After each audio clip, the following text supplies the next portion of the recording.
All right, welcome to Dual Redundancy, the only podcast where you can hear all latest in television and entertainment news. Too many hosts with exactly the same opinions. I'm one of the hosts, David Allen, and another one is John Berwick, and a third one is Kyle Bridger. I would say that I am the Anik to John's Jasper to Dave's Xavier. You are a pop icon. Oh, well, thank you. Yes, I just got back from filming Hungry Hungry Hippos 2. Yep. I should have came with my outfit. I had no shirt, just the jacket. I would have been suave, but no. You did use the phrase "be right be" at one point during the episode instead of "BRB," so that was interesting. Yeah, that's what the cool kids say, Kyle. Yeah. Yes, we're going to be talking about all the characters from the Afterparty. And then we're also going to talk about another kind of murder mystery type show. All right, deep breath. The woman in the house across the street from the girl in the window. Yes, that one. Just the SEO on that. It rolls off the tongue. It's natural. Yeah. I saw something on Wikipedia. It's like also known as, and it was like TWINTHHART. Yeah, no. Like no, get out of here. No, it's not the himium as we joked about last week. It's not something you can roll off the tongue. Yeah, no. Okay, but we will talk about the woman in the house, the after party, and so many other things. And this first segment is, what is it, John? in and out points. In or the out. In or the out. In, out. Yes, it is in and out points. This week, I'm going to do a little bit of a roundup of all the award guild nominations, all the predictions of things coming out, because 1 week from today are Oscar nominations. So we'll talk about the Oscar nominations next week. Mm-hmm. But last Thursday, we had the Directors Guild, the Producers Guild, the Writers Guild, all announced their nominations on Thursday, which added to the already Screen Actors Guild, the SAG Award nominations that we had earlier this month. I'll just run through them, and then I'll mostly focus on the main three here. But the SAG Award nominees, Screen Actors Guild, were Belfast, Coda, Don't Look Up, House of Gucci, and King Richard. And what we're going to do when we're going through this here, see what names you hear a bunch, and then that maybe will point to maybe where the Oscars are going and what the front runners are and the ones you have to see. And I want to start off, though, with Producers Guild. That's where we're going to focus on, because the Producers Guild is normally, for the most part, the Best Picture nominees. They put out 10 nominations. Sometimes, 7, 8 of those are the nominees for Best Picture. One is switched out here and there, but these usually match up. So this is a good sense of where things are going. We have Being the Ricardos, Belfast, Coda, Don't Look Up, Dune, King Richard, Licorice Pizza, The Power of the Dog, Tick Tick Boom, and West Side Story. We've talked about a bunch of these on the podcast and that movie wrap up. At this point, I've seen close to, I guess I'm missing 3 so far, but Wow. What are your thoughts on this group so far, Kyle, of what you've seen, what you haven't seen, what you've heard about? I mean, it's just interesting to see Dune in that, because it was almost like a mega blockbuster coming out, and now it's recognized in this PGA nominations. I haven't heard much from Being the Ricardos, right? I heard a little bit when it initially came out, but not much after that. So it's just surprising to see that. But I didn't know Don't Look Up had a 55% Rotten Tomatoes score. Yeah, so on these 10, it's the one rotten. Yeah. Being Ricardo's is next with 68%, but all the other ones are in the 80s or 90s. So yeah, I know a lot of people like Coda too. I haven't seen that. I really want to check it out. But I think I've been hearing a lot about The Power of the Dog recently, and I think that might be gaining steam. I don't know. Yeah, and John saw that film when we talked about it. What do you think about that being included in the 10 here? I mean, I don't think it was bad. I think it was a little slow, but Yeah. that's not uncommon. I mean, I think we had last year. What was that one about the Amazon worker? The Nomadland, the Yeah, winner, Best yeah. Picture. That one Yeah. won, and I thought that was a little slow as well. So maybe I'm just out of touch. You want it fast paced. Yeah. Where's Fast 9? Yeah. So I mean, I could see it. Like I said, Yeah. it wasn't bad. It just the pacing wasn't where I wanted it to be. Yeah. Yeah, these are the 10 I've been hearing the most about. I would be not shocked if these are the 10. This year, the Oscars, they've been doing this. Oh, it could be 7, could be 8, could be 9 nominees. No, this year it's 10. We're doing 10. That's what we're getting. So I would not be shocked if at least 9 of these are the films and maybe one gets switched in and out. Because again, it's just like these in October. Oh, this has Oscar buzz. Even before Don't Look Up or Licorice Pizza, if anyone even has seen these films, they were like, that has Oscar buzz. And it's like, you don't know. Just because Adam McKay and Leo or Paul Thomas Anderson, automatically it goes in there. Some of them, deserve the hype. You talked about like Dune, Denis Villeneuve, Timothée Chalamet, the cast, the visuals. It's of course, I wouldn't be surprised on Oscar morning. It's 10 nominations, sound. Well, especially and for visuals a technical side, the so, technical side, sure. Yeah, so we'll see if these will hold up in a week. Usually the winner of the PGA, 69% is the winner of Best Picture. So, there you go. Wow. Big stakes. Big stakes. And let's talk about Writers Guild. Writers Guild, they have 2 categories. They have adapted and original.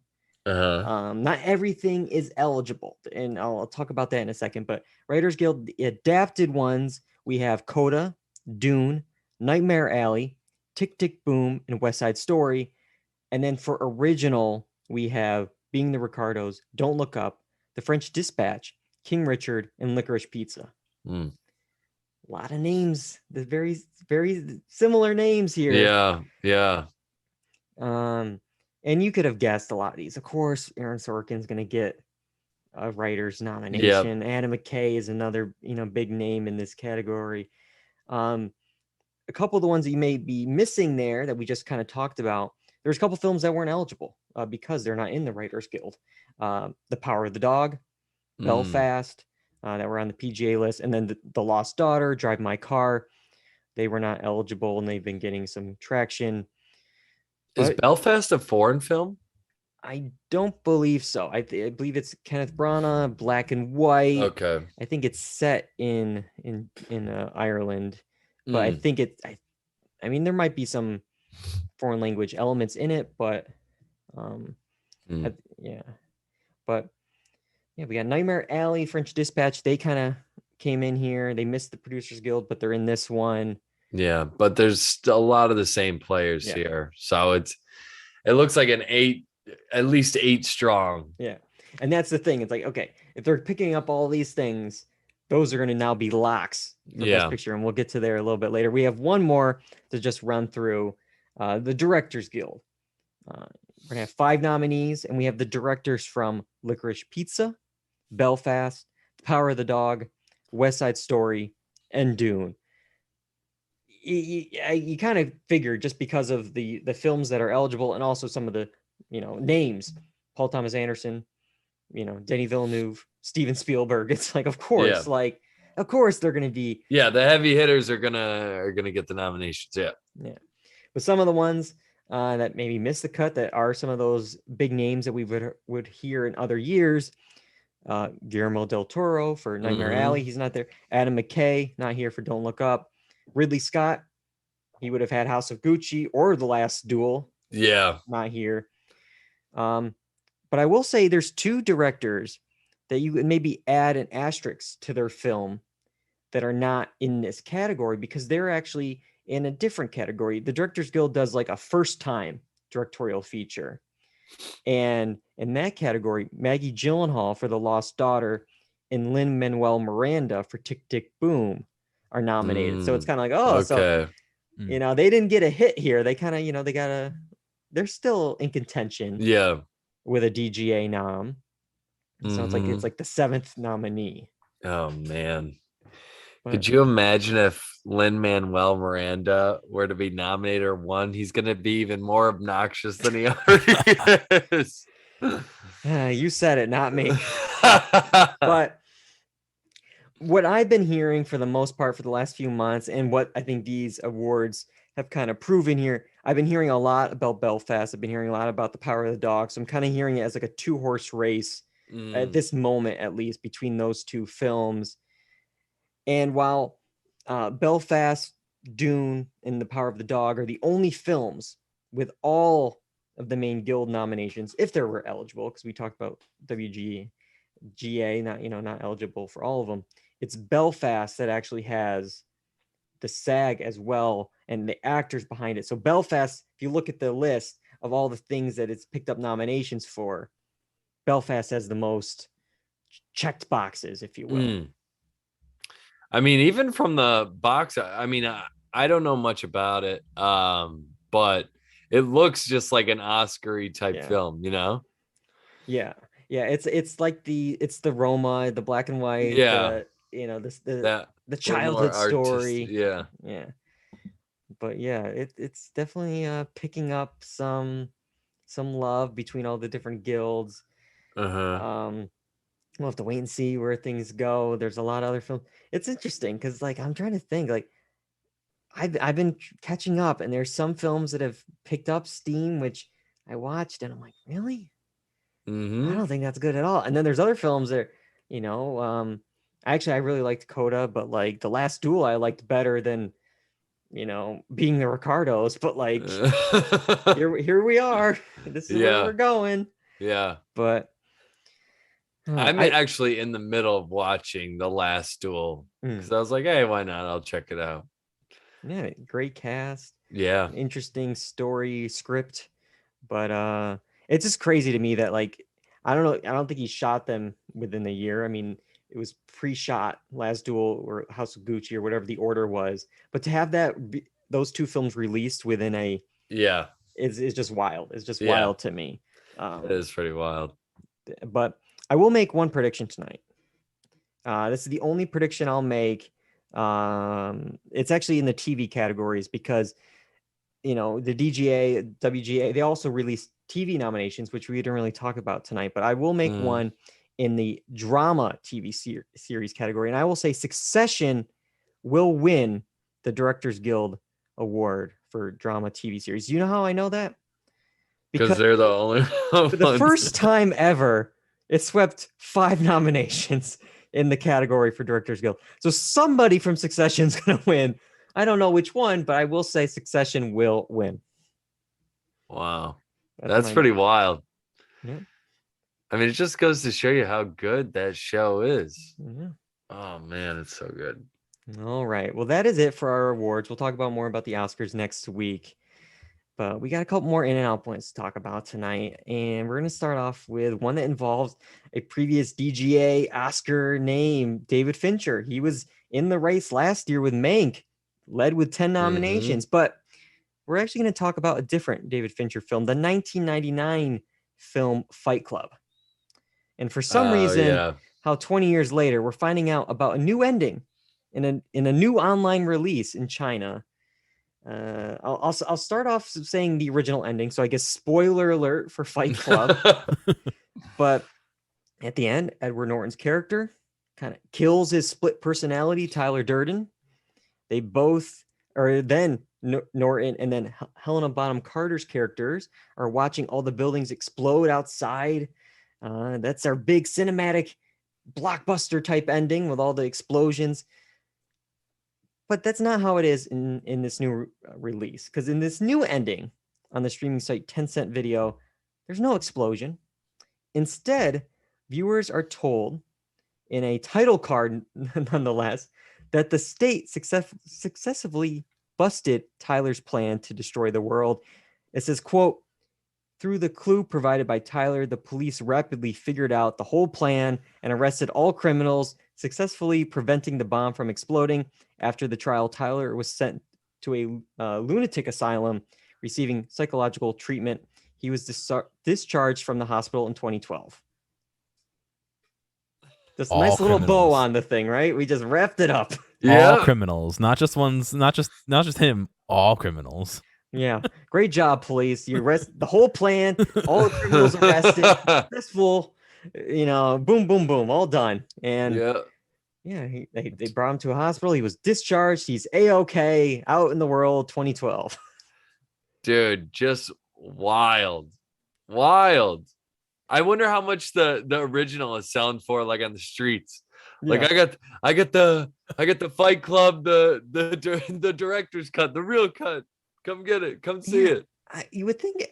I mean, I don't know when it made it to China, but I feel like at some point since 1999, this film has been seen.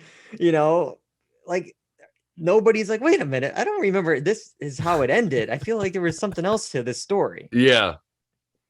It's just wild.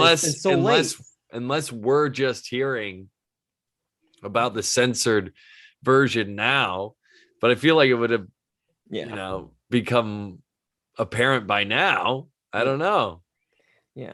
And unless Fight Club is just getting popular there, could you? I don't know. Or maybe we forgot the one rule of Fight Club. Yeah. You don't talk about Fight Club. We've all known about it for so long, but we've kept it secret for 20 plus years here. But we're unsure if it was altered for censorship or it was a government order. We don't know, but a source familiar says it was edited by the copyright owner and then approved by the government, which I would have to assume it's the studio here, because I would be shocked if David Fincher allowed this. Yeah. Shocked if he because wouldn't it go against the very art that you created and made? Yeah, it's literally almost like the point of the movie. Yeah, I know. That's why it's so ridiculous. Like, why would the director go along with that unless he's like beholden to the studios and he's like, oh, I gotta do it because I want to be able to make another movie. But that just setting seems up the stupid. sequel. But what's interesting is the author of the novel, the 1996 novel, had a surprising reaction to all this, because he told TMZ, quote, "The irony is that the way the Chinese have changed it is that they've aligned the ending almost exactly with the ending of the book, as opposed to Fincher's ending, which was the more spectacular visual ending. So in a way, the Chinese brought the movie back to a book a little bit." So that was his quote there. That, I guess, interesting. It's closer to the author's intent, this ending. In the book, the plan to destroy civilization is also foiled.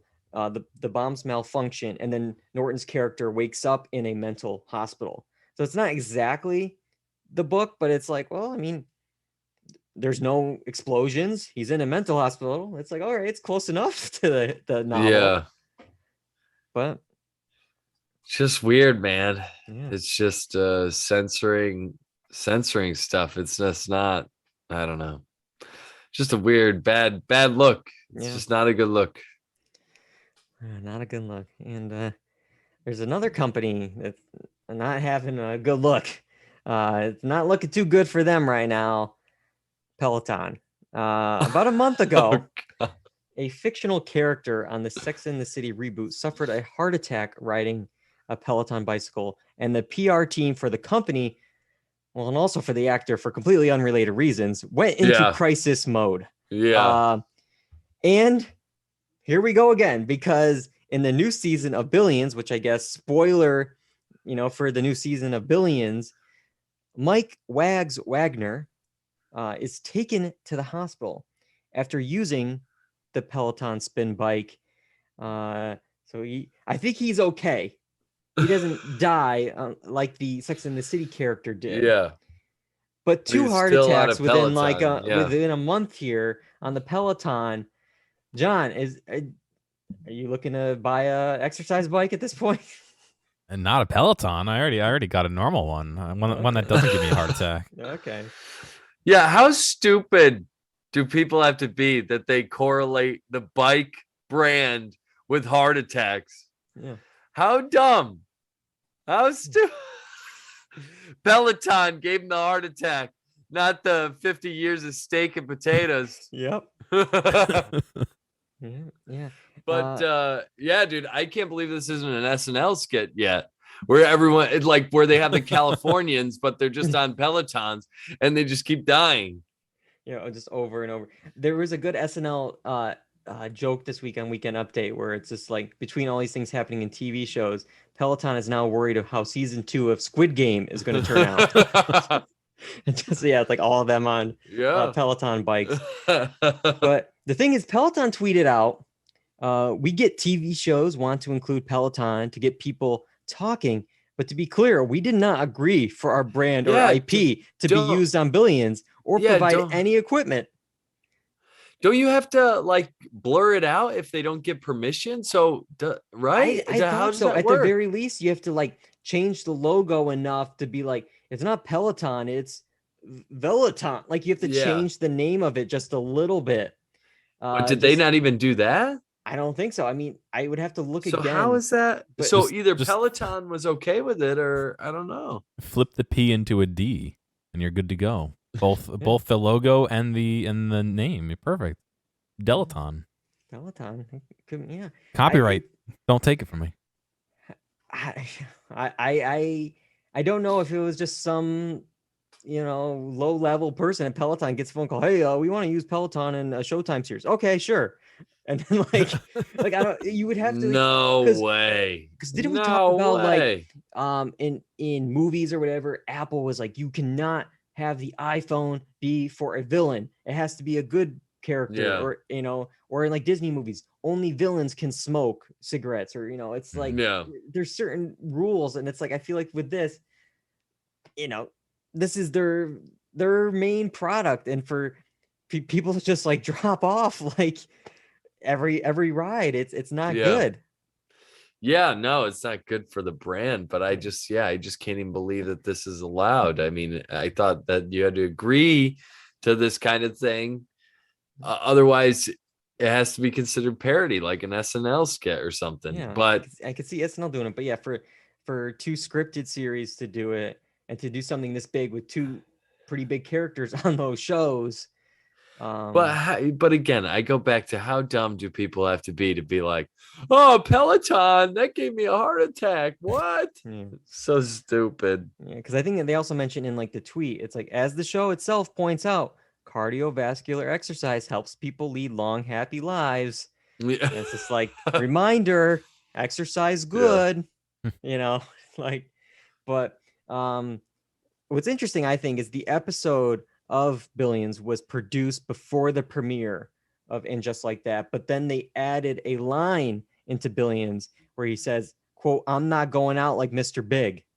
And it's just like, did they just add that to make it not seem like, oh, we're not copying them? It's like, because we didn't know at the time of making this that they would also do in their premiere episode a character heart attack on the Peloton, but when they do it with like the sheet goes up over his head and he says it behind like his over.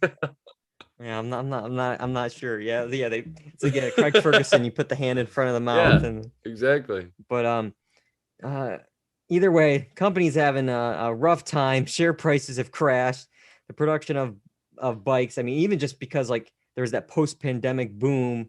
Now bikes. Now people are probably going back to the gym or have gotten sick of Peloton in their home, not motivated at home. I hear you on that. Well, yeah, we'll have to see if these things could normally come in 3. So, oh God. Next, it's got to be a live news segment, and somebody actually has a heart attack. Well, you mentioned SNL, and that kind of leads into our final in and out point.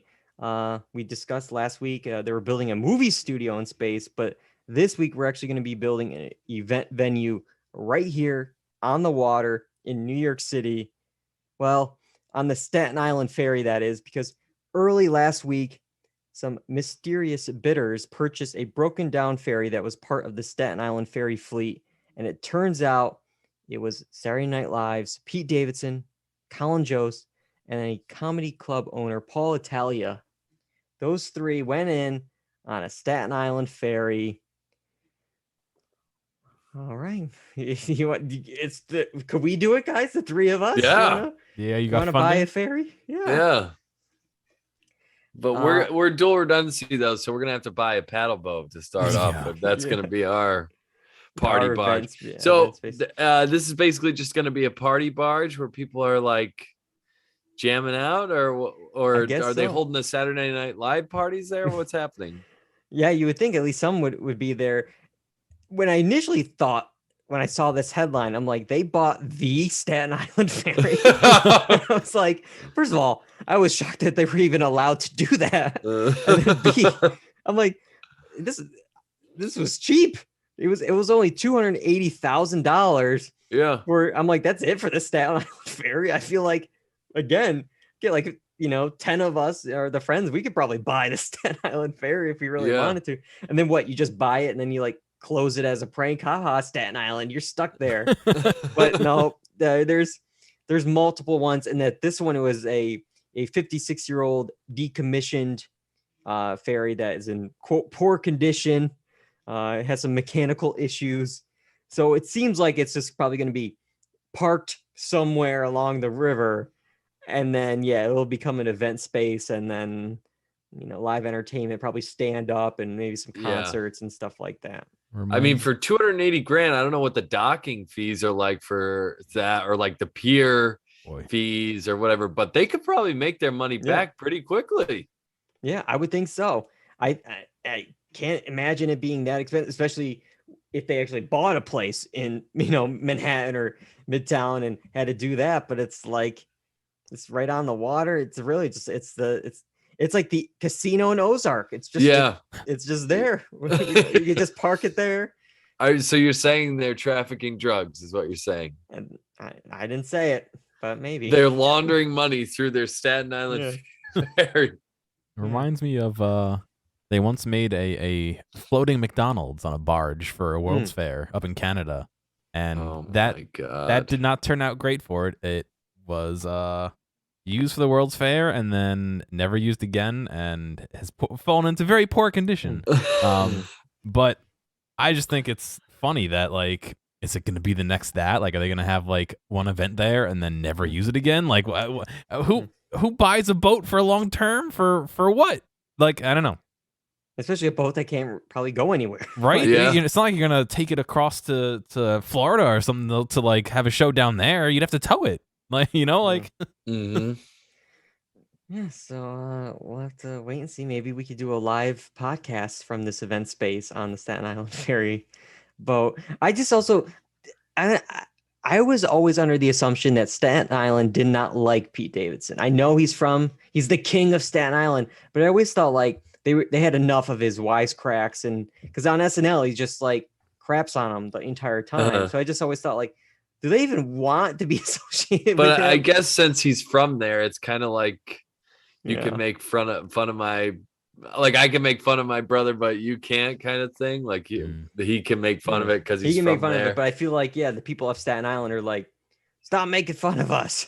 But well, that is it for In and Out Points this week. We have some shows, and we better get to them because this first one has a title that's going to take me 5 minutes to say. John, send us back. We're back, baby. Gotta get back in time. All right, it's The Woman in the House Across the Street from the Girl in the Window. The series premiere, episode 1, dropped on Netflix January 28th. This dark comedy is a parody of all those mystery psychological thrillers, and it stars Kristen Bell as a heartbroken woman, afraid of the rain and unsure if she just witnessed a murder across the street.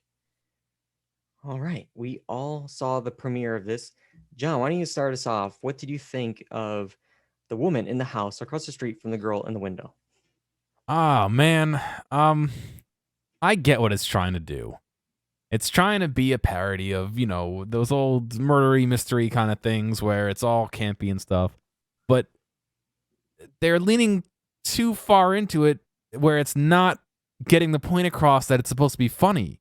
Yeah. Like, the funniest thing is she dropped the casserole dish 3 times. That's it. That's the funniest thing. That was the entire show. That's all. So it did nothing for me. It did nothing.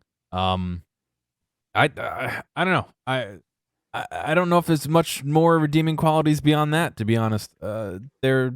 She's like showing up to school to bring like children there, but then she doesn't have children or something. Like it didn't do anything. It just was. Yeah, I don't know. I don't know how to explain it more than that. Like it's. I wrote that down. It's trying too hard to walk this fine line. It's a satire, but also a real mystery, and it can't be both. I feel like it needs to go one way or the other. Like there was this show Angie Tribeca that was kind of making fun of the police cop shows and stuff, and it leaned heavy into parody and satire, almost too much so that it was exhausting.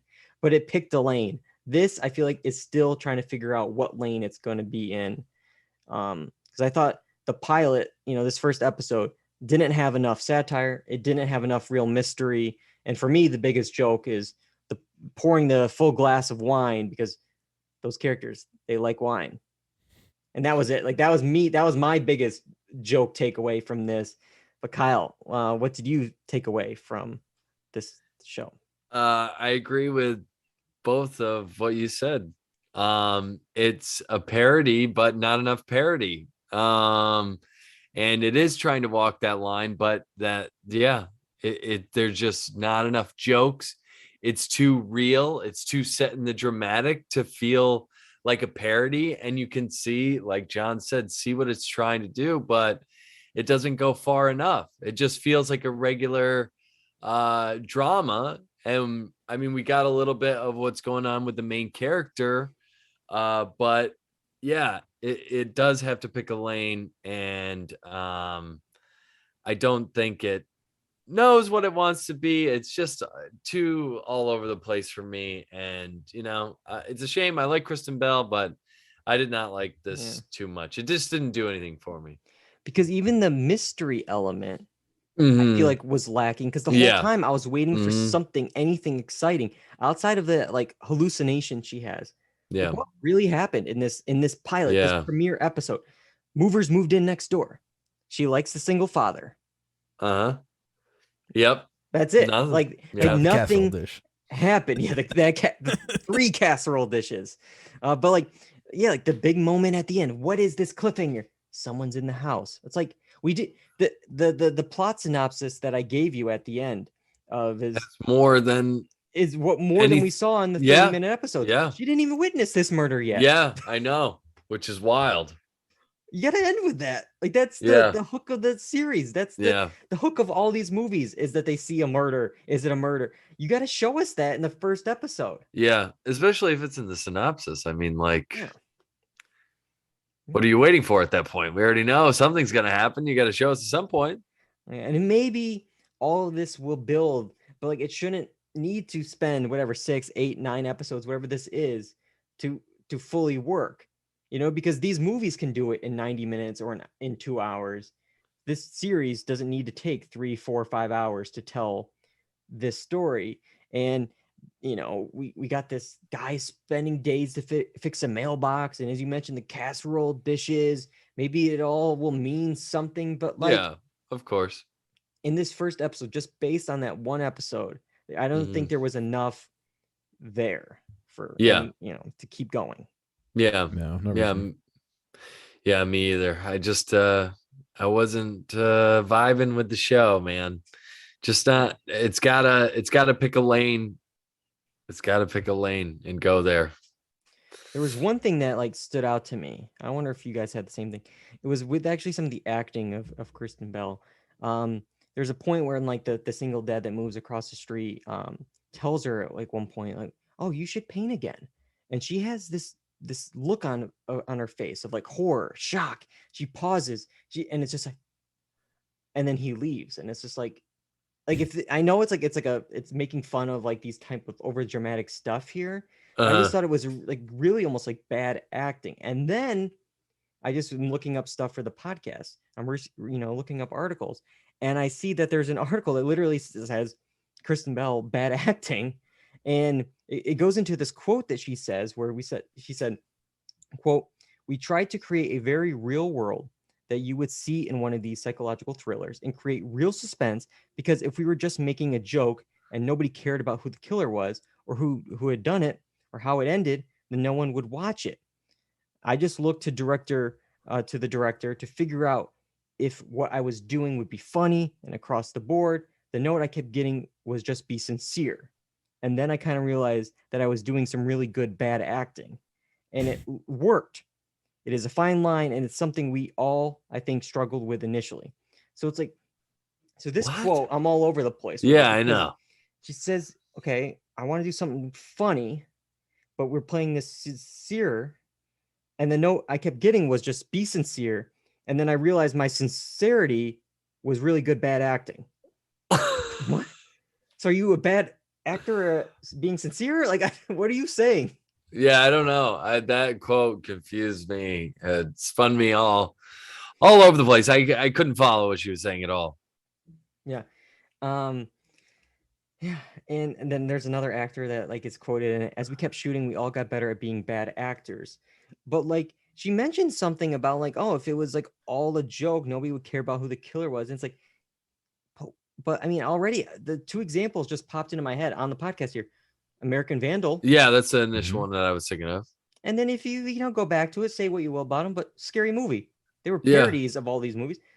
Does it really matter who the killer was or whatever in those movies? No. But you still watched them. You enjoyed them. You had a laugh. And so it's like, I think I would, especially a 6-episode Netflix binge. Okay. I don't really need to have this, let's see, like Mayor of Easttown, kind of like, oh, who's the killer? Who's this? Who's that? I don't need the full thing if it's just a small little parody. Yeah. But, I mean, I'm there with you, man. I don't know. Just not enough. Yeah. I have no idea what she's talking about here, but I just couldn't follow what she was saying. Oh well. And I want to do one quick nitpick and then we can move on. There's a point when we see like her ex's Instagram and he finally updates it. He only had about 4 photos before he did the update, and they were all of her and like their wedding and all this stuff. You are not putting your 5th photo on this Instagram account of your new girl with you, because you got to delete those first 4 photos. Like, to have 4 photos of your wife, your marriage, and then show another, like you gotta, it's one thing to like have those photos and then you have to like scroll 2, 3, 4, 5 years, and then, oh, here's a new photo. So like if anyone's looking, you really have to go for it. But no, you have 5 photos on your account and you have 2 different women that you're with. Why even update at that point if you have 4 photos? Like, get a new account. Yeah. Delete the old one. Like, it's just, I don't know. It's a choice. Hey, he's got to show some progress. He was going from one to the next. And then, like, what is this new girl thing? It's like, do you really need your ex-wife sharing the screen with me on here? Like, really? But okay, that's all I got. I don't think any of us are going to be keeping up with the show. Nope. No, sorry. Too long of a title too. This is going to be one on the final podcast of the year. We're going to be like, oh yeah, remember it? What was that? Oh yeah. Like, we're going to forget this. Yeah, I think. But one show, another murder mystery type show, definitely, I feel like for me at least, had some comedy. The Afterparty, the series premiere, also January 28th. This was on Apple TV Plus, and this murder mystery comedy series takes place at a high school reunion, and the Afterparty at this kind of famous personality Xavier's house. Well, he's murdered, and the entire series, every episode is going to be another character's perspective on who did it, and the genre that maybe that person chooses. So it's a kind of hard to explain, but we'll get to it a little bit. Kyle, what did you think of the Afterparty? I really enjoyed it. I thought it has a stellar cast, and I thought the cast of characters was really well done. and really well thought out. Xavier, I think they couldn't have picked a better person for him. He's just so like douchey, and Dave Franco plays it well, so that's good. Yeah, I think there's some unique charm to all the characters, and that's what really I think sets us apart. And I think a lot of the jokes are well done. There's some corny stuff in there, but overall, a lot of funny stuff between all the characters. And it was quite enjoyable to watch. I do have a couple of nitpicks, but I'll get to those later on. But generally, I do like this show. Yeah, I'm enjoying it so far. I watched 2 episodes. I watched an extra one last night. And just looking at it on paper, the cast and crew, what a lineup. In front of the camera, Tiffany Haddish, Sam Richardson, Ike Barinholtz, Ben Schwartz, Ilana Glazer, Dave Franco, et cetera, et cetera. The list goes on and on. There's so many recognizable faces and comedy greats in this series.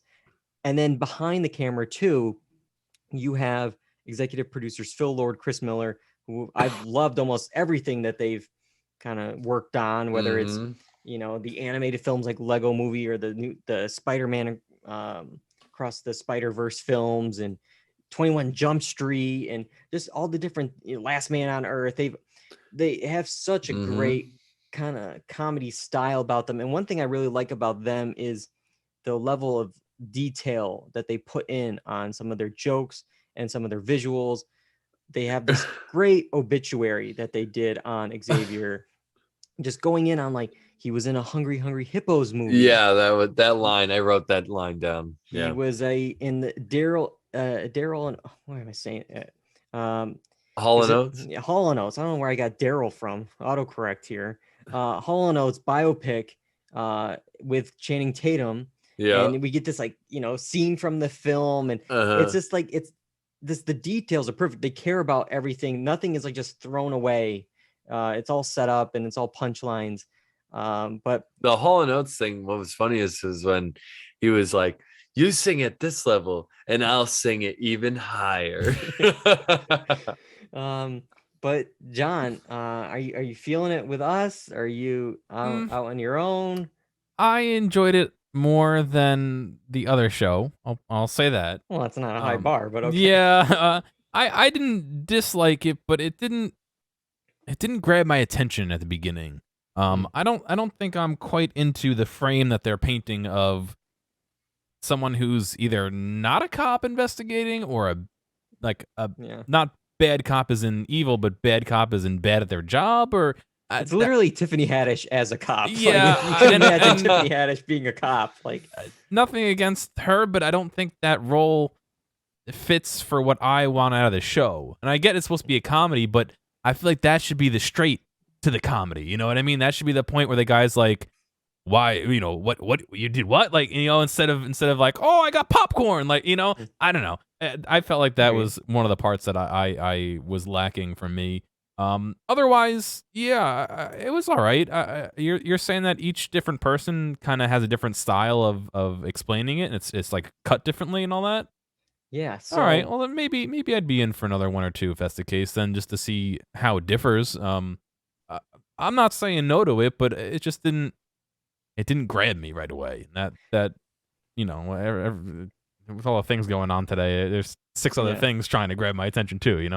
Yeah. Yeah, I hear you. At first I thought some of the character personalities might be a little different because each episode, each story is going to be told from a different perspective. And I thought, maybe it'll be like, this person actually acts a little differently. After watching the second episode, I'd say it's less about that. And it's more about the style of how they're telling their story, that each episode is going to be like a different genre for the character's recollection. Like in the first episode, you see just a quick little thing of this black and white art movie, but then it's mostly focused on Sam Richardson's kind of rom-com kind of story.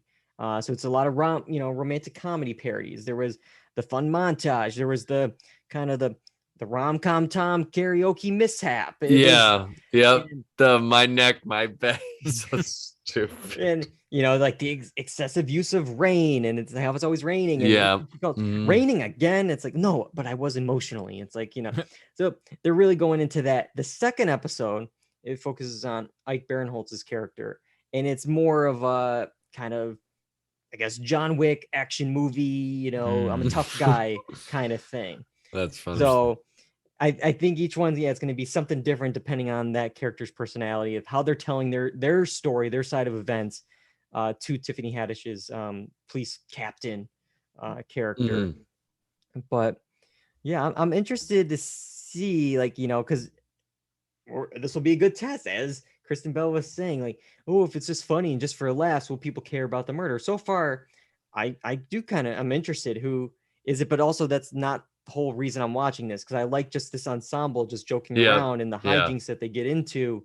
But I also wonder, it's like, am I already, unless there's some big twists, it's like, okay, well, it's, there's 2 or 3 characters that at least we see that they're the only ones upstairs at the moment. So unless everyone's story is completely different, really, it's only going to be these couple. It could possibly be, but who knows? I'm sure there's going to be some wacky thing, some little detail. It's like some surprise character reveal that, we don't see coming. And it's like, maybe, but again, I don't think that's it's not really about that. It's not about the mystery. It's more about the ensemble and the things that they get into.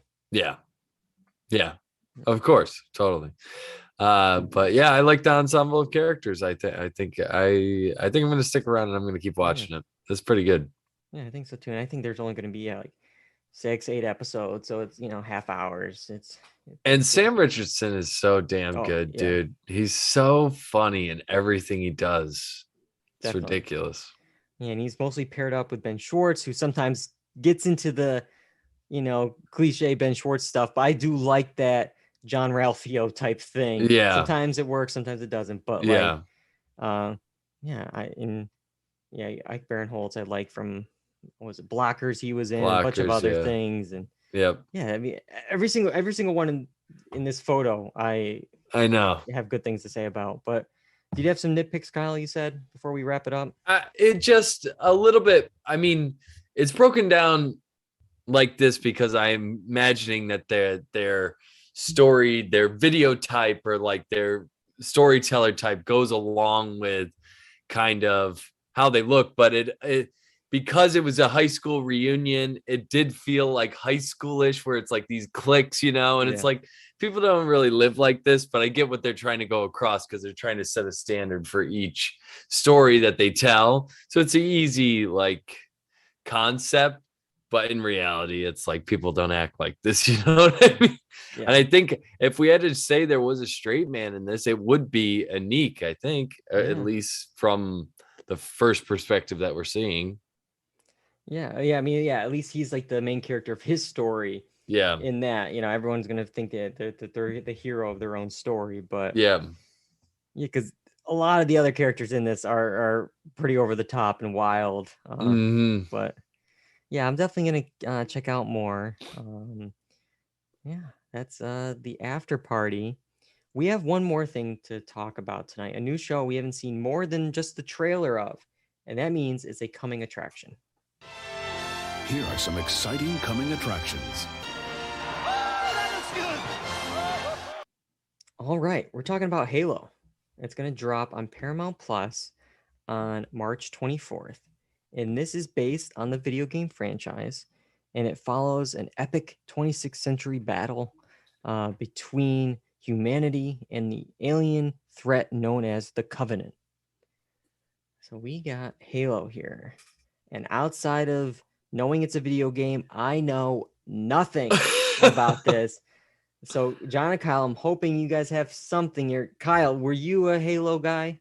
I mean, I grew up and I'm playing it, but I'm not. I don't know if I would consider myself a Halo guy. Like, I'm not that in depth with the story, and it's been so long. But I played most of the games, and I do enjoy the story. So I'm interested to see what they do with the television series. But from what I saw of the series, or from the trailer, I'm interested in what they got. It's just, I always get concerned with series like this because I don't want it to go into like bad, like budget Power Rangers type stuff. You know what I'm saying? I was a little worried watching this. So like there's definitely, I feel like, all the good parts of the CGI and of the pilot in this. And there was a couple points where I was watching it where I'm like, there's this battle and they're kind of like in this enclosed outdoor space, like these fences around. I'm like, this is like the main set, and they're literally just going to be fighting in this little area. And the reason there's these walls up is because that's our little bubble here. We're not leaving this. We're not going to go out into space and shoot lasers and stuff. So that's what I was a little worried with at first. But watching this, it did remind me a lot of like The Mandalorian. Just like obviously got this like lead character not seeing his face, got the helmet on. So I'm like, okay, it's The Mandalorian meets like a CBS procedural at points where like I saw like there was like this like general character and it was just like, will we get to battle? Like it was like very like stiff. Like, and I'm like, oh no, is it? That's what I'm like worried about. It could be a total disaster, like, which would stink because the game is probably considered one of the best games of all time. I don't know. Because it looks expensive, at least at first, but it's like, will it stay that way? Because it's like, you can't do this every week. You know, it's like sometimes you need that bottle episode. You need the smaller one. You need you'll have a big pilot premiere with a lot of action, but then the next few will be more quiet. But John, are you familiar with Halo? Did the trailer entice you? I've played a little bit of the first Halo game. I know there's like 90 of them now. So I don't have as deep of a root into it as maybe other people do, but yeah, it looks interesting. I'd be interested in hearing more about it. I know it supposedly has a good story and has good music and all that, so I'm always down for that. I think some of the nitpicks I saw online were there's a CGI AI, I believe, called Cortana that lives, I guess, in his helmet now. I don't know exactly, or in his head. And a lot of people were critiquing how Cortana looked. I guess it didn't look blue enough for them, and looked a little too fake, which I can kind of see. Yeah, well, I can kind of see. I mean, she went through several iterations between games as technology changed and all that. So that's kind of up in the air. I also saw some people complaining that they were like, the cars and vehicles in the background, some of them were just like a Chevy Tahoe, like a 2001 Chevy Tahoe, or like some of the weaponry they used was like, a gun that's old now, stuff like that. So I saw some fair critiques. It's supposed to be old is new. Yeah, it's supposed to be some kind of future. It's a flying Chevy Tahoe, but so those things I think are fair critiques. If it's supposed to be a new show, like, cool, you're on the ground on the set, but decorate the car maybe, or I don't know. I mean, it could be one of those things where it turns into a crappy like C or D movie level budget. And I mean, how much are they advertising this series? Is it gonna be big for Paramount Plus, or is it just like a secondary thing? Because I mean, this was a blockbuster of a video game. If you don't treat it as such, it's gonna look like trash. I mean, like, what's the budget? Because it's like, when Lord of the Rings, or when Amazon took Lord of the Rings, they're spending money on it. They're spending money on it because they want to nurture it and make it a franchise and make it last for years and years and years. What I'm worried about with this is I did a little bit of research, on the show, and it's been in development for so many years. This thing was supposed to come out in 2015, not this specific episode, but like a Halo series that they've been working on. It's gone through many different showrunner changes, different channel changes. It's supposed to be on Showtime, then it was moved to Paramount Plus, and I literally right before the podcast in my timeline, I saw today that if it was granted a season 2, there will be a third showrunner that takes over. So it's like already that I don't like that, where it's like, the second showrunner is leaving after the first season. Why? Like, why does he want to leave already? It's like, so behind the scenes, it doesn't fill me with confidence. The trailer looked, as you guys were saying, kind of exciting, with some of the action, with the effects, but I'm just worried that episode 6 or season 2 or whatever it is, the Yeah. budget could just not be there. Yeah, seriously. And then you're looking at dudes in green suits, just dramatic dialogue in a Chevy cut Tahoe. cut to shielded face. It's like, oh, what all emotion? ADR. Yeah. Oh my God. Well, we'll wait and see. March 24th on Paramount Plus. Could you imagine if the show turns into cut to shielded man, cut to avatar, the AI avatar blue. It's just gonna be all ADR dialogue. We'll fix it in post. Oh my God. I mean, that would be the Power Rangers, right? Back in the day. Yeah. The original Power Rangers. Wow. Yeah. It would be a shame if this series turned into that, because it's such a good game, such a good story too. Mind you, this is my younger self coming out, so it could have been trash, and I don't know. All right, we'll wait and see on that. We won't talk about it next week, but we will have 2 new series again to talk about next week. Finally, we're gonna have Pam and Tommy. We've been looking forward to it for a while. That will be out on Hulu, and then there's gonna be kind of this improv murder mystery called Murderville with Will Arnett and a bunch of celebrities, half scripted, half improv. I think it'll be worth checking it out because it seems like a very unique concept. And then, as I mentioned before, Oscar nominations. So we got a jam-packed show next week to talk about.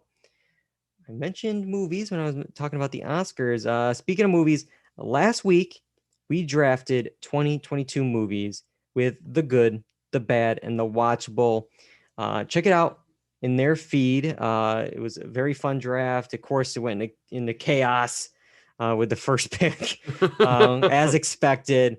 But it was a lot of fun talking about the movies that you should be looking forward to in 2022. But that's all we got for this week. Make sure you're following us on Twitter, on Instagram at Dual Redundancy, and you can find episodes of the podcast on YouTube, Apple Podcasts, Spotify, the blog, dualredundancy.com, and of course, Twitch.